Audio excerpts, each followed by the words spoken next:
Assalamualaikum warahmatullahi wabarakatuh. Di sini perkenalkan, nama saya Karina Nurhasanah. Di sini saya akan membuat sebuah video presentasi mengerjakan soal dari Bu Epi. Pertanyaan yang pertama, jelaskan peristiwa pada gambar tersebut merupakan penerapan konsep perpindahan kalor. Jawabannya ya, karena ada radiasi. Matahari yang terbenam adalah sumber utama radiasi kalor. Panas dari matahari berpindah melalui radiasi dan memanaskan permukaan laut serta udara di sekitarnya. Radiasi adalah perpindahan kalor melalui gelombang elektronik yang tidak memerlukan medium untuk bergerak. Hal ini dapat dirasakan ketika ia merasakan kehangatan matahari pada kulit kita, meskipun kita berada di udara terbuka. Lalu dari matahari tersebut memiliki konveksi. Perpindahan panas melalui konveksi terjadi di udara dan air. Saat air laut dipanaskan oleh matahari, air yang hangat akan naik ke permukaan, sementara air yang dingin akan turun ke bawah, menciptakan arus konveksi. Proses ini juga terjadi di udara, di mana udara yang lebih hangat akan naik dan udara yang lebih dingin akan turun, yang dapat menyebabkan angin laut. Lalu dari gambar tersebut ada konduksi. Perpindahan panas melalui konduksi mungkin tidak begitu dominan di peristiwa ini, tetapi terjadi ketika ada kontak langsung antara benda yang memiliki suhu berbeda. Misalnya tubuh manusia yang disentuhkan dengan permukaan perahu yang mungkin sudah dipanaskan oleh matahari. Jadi peristiwa yang tergambar pada foto mencerminkan penerapan konsep perpindahan kalor melalui radiasi dari matahari, konveksi dari air laut dan udara, serta konduksi ketika ada kontak langsung antara benda-benda yang memiliki perbedaan suhu. Lalu pertanyaan yang kedua. Deskripsikan bagaimanakah dapat menerangkan perbedaan nada ini. Nada yang dihasilkan oleh gitar didasarkan pada prinsip-prinsip dasar fisika, terutama mekanika gelombang dan akustik.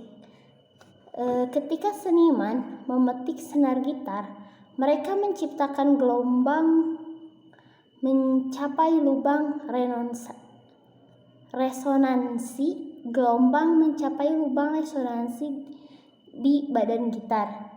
Ia meresonansi dengan frekuensi tertentu, menghasilkan nada yang kita dengar. Perbedaan nada di antara gitar-gitar yang berbeda terletak pada panjang senar, ketebalan senar, dan ukuran badan gitar. Ketika senar gitar diperpanjang atau dikurangi panjangnya, frekuensi gelombang yang dihasilkan berubah, menghasilkan nada yang berbeda. Demikian pula ketika ketebalan senar berubah, ini juga mempengaruhi frekuensi gelombang, dan oleh karena itu nada yang dihasilkan. Ukuran badan gitar juga memainkan peran penting dalam menentukan nada. Badan gitar berfungsi sebagai resonator, memperkuat gelombang dan meningkatkan amplitudo gelombang. Ukuran badan gitar termasuk lebar, kedalaman, dan bentuk semua dapat mempengaruhi nada yang dihasilkan. Selain itu, cara senar gitar dipetik juga dapat mempengaruhi nada. Ada beberapa cara untuk memetik senar gitar, termasuk memetik dengan jari, menggunakan plektrum. Untuk menggunakan pitch, setiap metode ini menghasilkan nada yang sedikit berbeda ketika cara memetik senar mempengaruhi cara gelombang bergerak melalui senar dan badan gitar.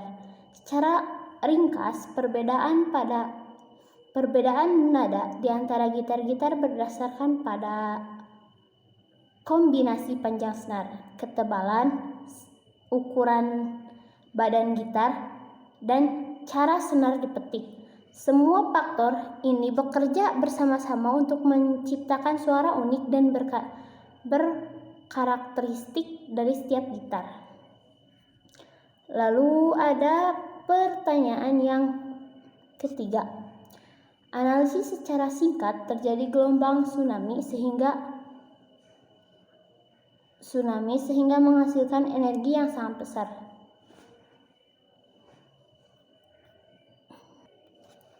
Hubungan antara tsunami dengan fisika. Peristiwa gelombang tsunami bisa dijelaskan menggunakan fisika, yaitu penjalaran gelombang secara transversal untuk tegak lurus dengan arah rantainya. Ketinggian gelombang tsunami sangat dipengaruhi oleh panjang gelombang. Sebuah tsunami memiliki panjang gelombang ratusan kilometer. Diperlakukan sebagai gelombang air dangkal, yaitu sebuah gelombang ketika perbandingan kedalaman air dengan panjang gelombangnya lebih kecil dari 0,05. Rumus kecepatan gelombang air dangkal adalah V sama dengan G kali D.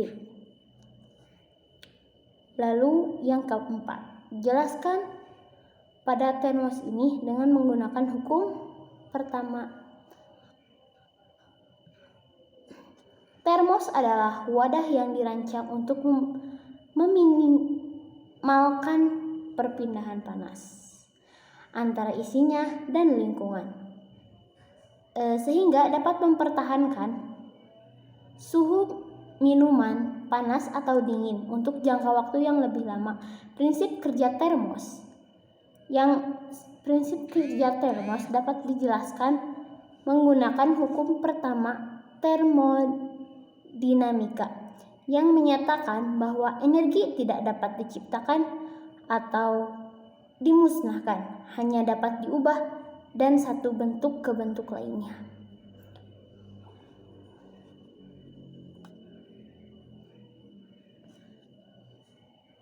Untuk memahami bagaimana termos bekerja, kita bisa melihat bagaimana termos berinteraksi dengan energi dalam bentuk panas. Lalu yang kelima, analisis apakah peristiwa pada rice cooker berkaitan dengan prinsip termodinamika. Rice cooker adalah perangkat dapur yang dirancang untuk memasak nasi secara otomatis dan menjaga nasi tetap hangat setelah dimasak.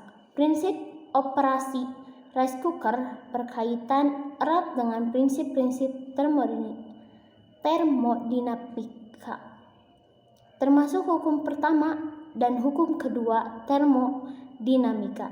Berikut adalah analisis bagaimana rice cooker beroperasi berdasarkan prinsip tersebut.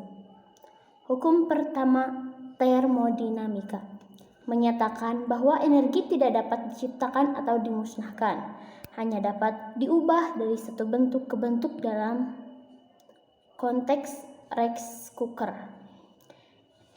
Energi input. Rice cooker mengubah energi listrik menjadi energi panas melalui elemen pemanasnya. Panas ini digunakan untuk memanaskan air dan beras di dalam pot. Ketika air dalam rice cooker menyerap panas, energinya meningkat, menyebabkan suhu air naik sampai titik didih 100 Celcius. Pada titik ini, air mulai mendidih dan menguap, memberikan energi panasnya untuk memasak nasi. Dalam rice cooker, hampir tidak ada kerja mekanisme yang dilakukan terhadap lingkungan. Sebagian besar energi listrik diubah menjadi panas untuk proses pemasakan.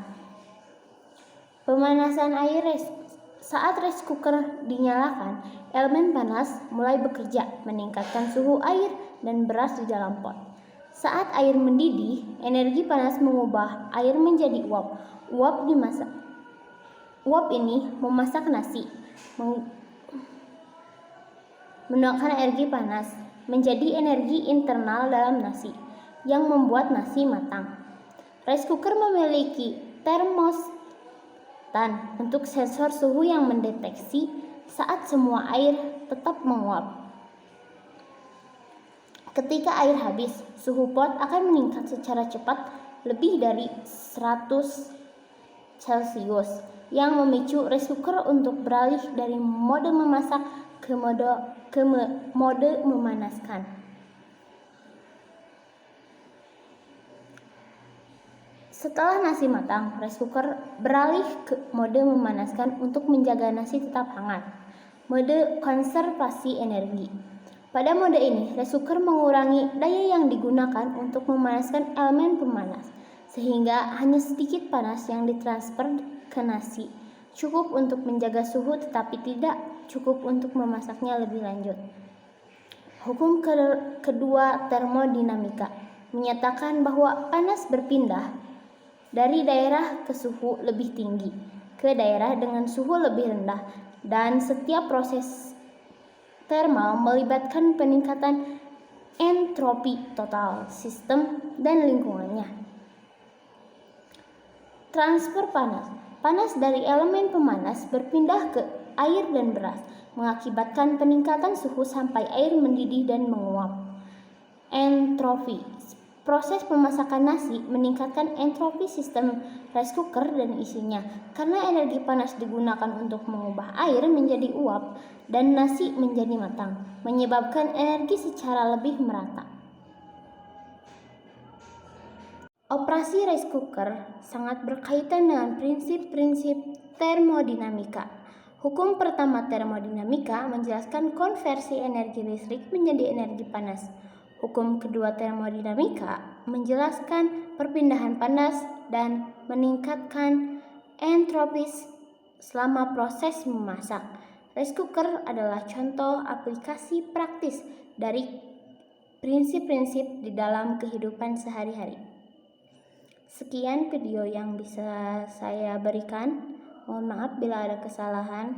Wabillahi taufiq wal hidayah. Assalamualaikum warahmatullahi wabarakatuh.